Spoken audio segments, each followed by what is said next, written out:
Dr. Tersia Oosthuizen.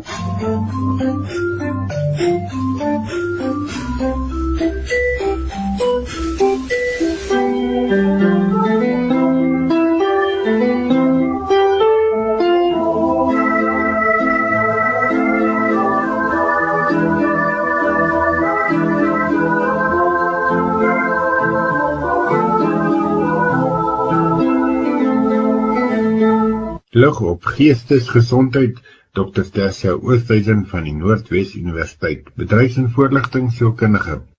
Goeiemôre Willem, goeiemôre luisteraars. Ons het verlede week 'n bietjie gepraat oor wat ons kan doen om ander te help wat deur 'n krisis of 'n trauma situasie gaan.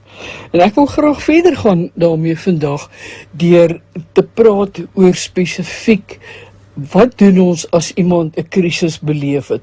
En soos ek verlede keer aangedui het, die verskil tussen 'n krisis en 'n trauma, is dat wanneer 'n persoon getraumatiseer is, dan beteken dit of die persoon se lewe is direk in gevaar waarvan die uitkoms die dood is, of 'n geliefde of sien byvoorbeeld fisies word soos in blootgestel aan iets wat in totaliteit lewensbedreigend is. Nou, as ons kyk na 'n krisis, dan is dit gewoonlik, en ons begin by frustrasie wat opbou, omdat 'n persoon nie 'n doel kan bereik nie, maar dan oorspoel die omstandighede wat hiermee saamgaan ons gewoonlik, en dit word 'n krisis. Dit is egter iets wat ons nog as ons die nodige coping meganismes het en kan terugwip met veerkragtigheid na hierdie ekwilibrium wat ons kan hanteer. Die probleem raak egter wanneer saam met hierdie krisis ons in 'n toestand van skok beland, of dan ook aan die ander kant waar 'n krisis tot 'n volgende krisis, tot 'n volgende aanleiding gee en ons het nooit die eerste krisis hanteer nie. Nou, 'n krisis kan enigiets wees. Ek het verlede keer die voorbeeld gebruik van ouers wat hoor dat hulle kind byvoorbeeld dagga gebruik by die skool en hierdie kind gaan nou sal ondersoek word, kind gaan vir 'n tyd geskort word.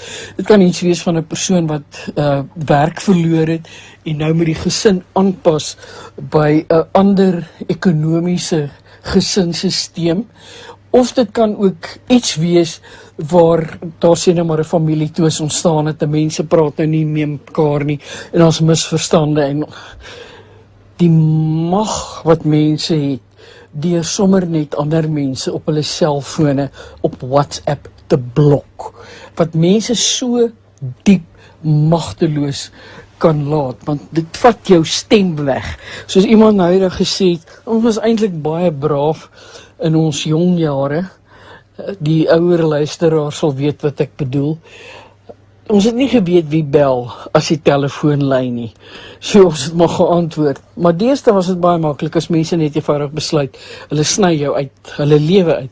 Maar waarby ek eintlik dan nou wil uitkom is, kom ons gaan terug na die voorbeeld van die kind wat betrap is met dagga by die skool. Dit is 'n krisis, goed. Kom ons sê die kind is vir 'n tyd geskort en daar was nou allerhande gesprekke, moontlike dalk 'n rehabilitasie of wat ook al, en die saak is hanteer. Of dit is maar 'n soort van net daaroor geleef en ons gaan maar aan met ons lewe. En 'n tyd daarna gebeur dit dalk dat hierdie selfde kind betrap word of van die pad afgetrek word dat hy dronk bestuur. Nou, as die eerste saak nooit behoorlik opgelos was nie, dan beteken hierdie tweede krisis dat hier is nou al 'n ontstaan van 'n moontlike transkrisis. So mense gaan deur baie krisisse wat nie noodwendig opgelos word nie, dan is 'n volgende krisis alweer daar. Nou, wat kan ons doen as gewoon vriende, familielede of dan in die geloofsgemeenskap? Die eerste belangrike ding is, as daar 'n persoon is wat 'n krisis ervaar, onthou hulle balans is versteur.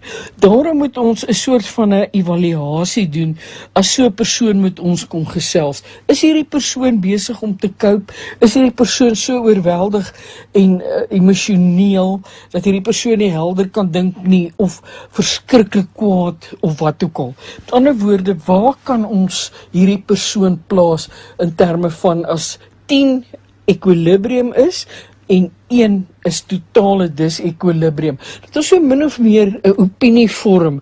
Kan hierdie persoon nog hierdie goed hanteer of nie? Of is verdere verwysing of professionele hulp nodig? En ons kan, as ons as familielede of ander dan nou sien dat 'n persoon regtig sukkel, baie keer is die eerste, weet jy, ek dink jy moet dalk na jou huisdokter toe gaan. Dan is daar sekere ander, noem dit nou maar, take waaraan ons kan aandag gee.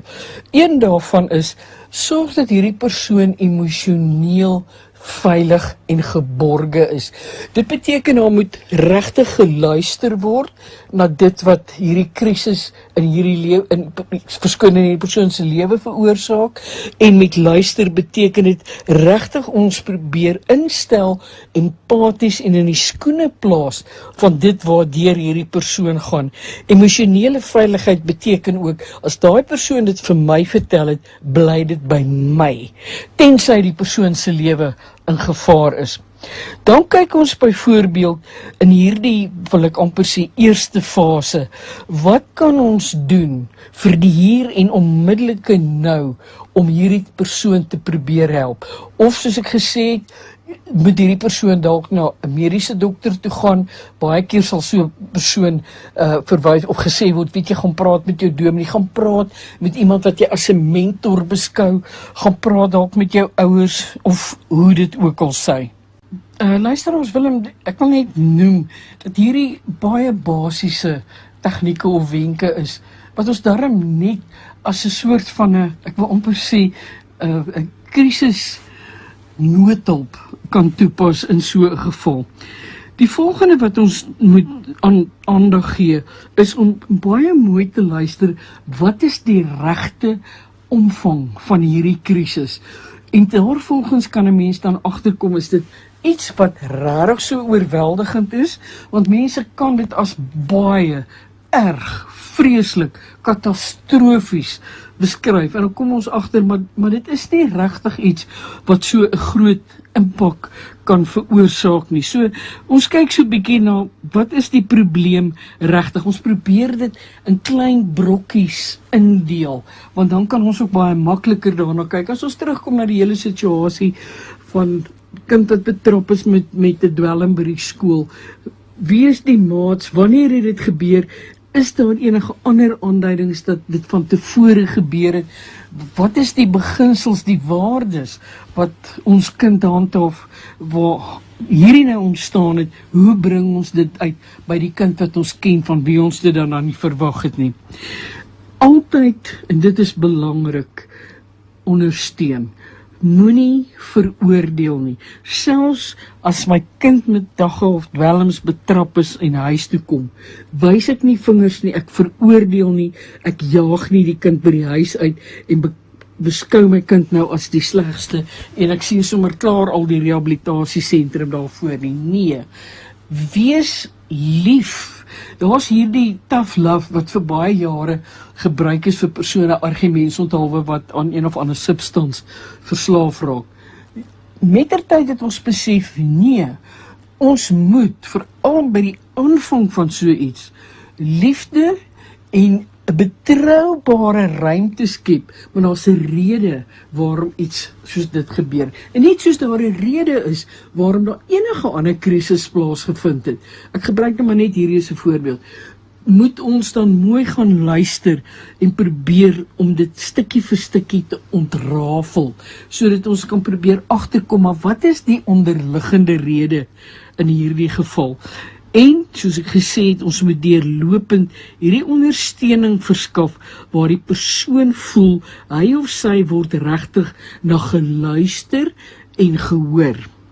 En dan moet ons gaan kyk, nou dat ons hierdie krisis soos 'n legkaart hier voor ons oopgepak het, wat is die alternatiewe moontlike oplossings dalk op die korttermyn of die mediumtermyn, of wat kan ons doen om hierdie krisis te ontlont, en watter bronne, met ander woorde, watter emosionele ondersteuning, finansiële ondersteuning, kollegiale ondersteuning, professionele ondersteuning is daar beskikbaar vir hierdie persoon wat nou deur hierdie krisis gaan.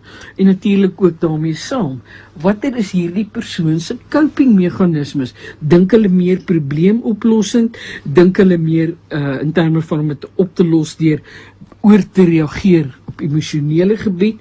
Is dit 'n geval van 'n persoon ken hom of haarself goed genoeg om by die sterktes uit te kom om dit te kan hanteer?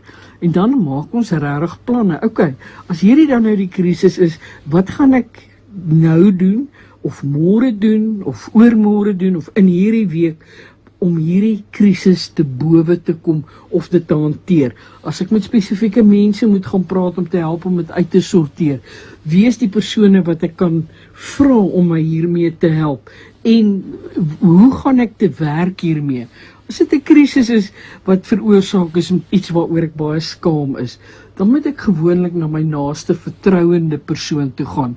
Maar ek vra en ek sê dit ook, daardie inligtingskoring waarmee ek vertrou word, bly tussen my en die persoon wat dit met my gedeel het. En dan is dit regtig 'n geval van, hier moet ons nou verbind tot hierdie oplossing. Baie keer gebeur dit dat mense deur 'n krisis gaan, hulle vertel vir verskillende mense, die krisis word nie regtig opgelos volgens hulle nie, en elke keer vertel hulle hom met so klein bietjie meer drama.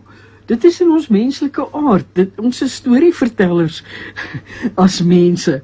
En uiteindelik het hierdie soveel tentakels gekry, dat ons self nie eers meer weet wat is ons eie krisis nie. Daarom is dit belangrik dat wanneer ons besluit het, goed, hierdie is die identifiserende faktore, hierdie is wat ek moet doen, doen dit. En daar weer eens, kan iemand vertrou en sê, weet jy, help my, hierdie en hierdie is die goed wat ek moet doen, hou my verantwoordelik, stap die pad hierdeur saam met my. En dan maak kontak van tyd tot tyd en vra, hoe gaan dit? Waar is jy nou in terme van hierdie krisis? En waarmee sukkel jy die meeste? Is daar iets anders wat ek jou mee kan help om deur hierdie krisis te kom? Soos ek sê, dit is regtig net baie tydelike, noem dit nou maar noodhulp, om 'n persoon te help om by equilibrium terug te kom. As jy wil, luisteraars, dis gebaseer op die sogenaamde Hybrid Crisis Intervention Model van James en Gilliland, Crisis Intervention Strategies, as jy dit wil lees en al die detail daarvan wil lees, bestudeer. Mag dit vir elkeen 'n baie geseënde en krisisvrye week wees.